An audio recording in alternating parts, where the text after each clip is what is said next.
அவருக்கு வந்து ஒரு தனி ட்ராக்குங்க. அவர் வந்து ஆக்சுவலாக நான் வந்து எனக்கு வந்து ரொம்ப ஒரு காலத்தில் வந்து நல்லா பழகினவர். அப்புறம் எங்கள் நடிகர் சங்கத்துக்கு அவர் தலைவராக இருந்தார். அவரும் பிகினிங் ஸ்டேஜ்லேருந்து நான் பார்த்துக்கிட்டு வரேன். எனக்கு சில பேர் சொல்லுவாங்க கேப்டன்னா கேப்டன், ஆஃப்கோர்ஸ் அந்த கேப்டன் பிரபாகரன் வந்து கேப்டன். ஆனால் நான் வந்து விஜய் சார்னு தான் மரியாதையாக கொடுப்பேன்.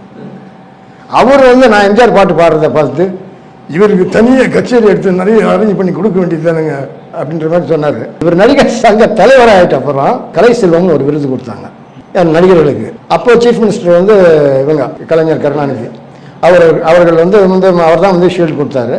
அப்போ நடிகராகவும் பாடகராகவும் ஒரு நம்ம ஆயுட்கால மெம்பர் ஒருத்தர் வந்திருக்காரு, அண்ணன் பாலையா அண்ணன் மகன் ஜெயபாலயா கணேஷ் அப்படின்னு சொல்லி சொன்னோன்னா உடனே பேக்ரவுண்ட் கொடுத்து நானும் ஒரு குழந்தை அந்த பாட்டு பாடி புரட்சி தலைவரின் காதல் பாடல்களில் மறக்க முடியாத ஒரு வைரக்கல்லாக அமைந்த இந்த பாடல் அப்படின்னு சொல்லி வச்சேன்.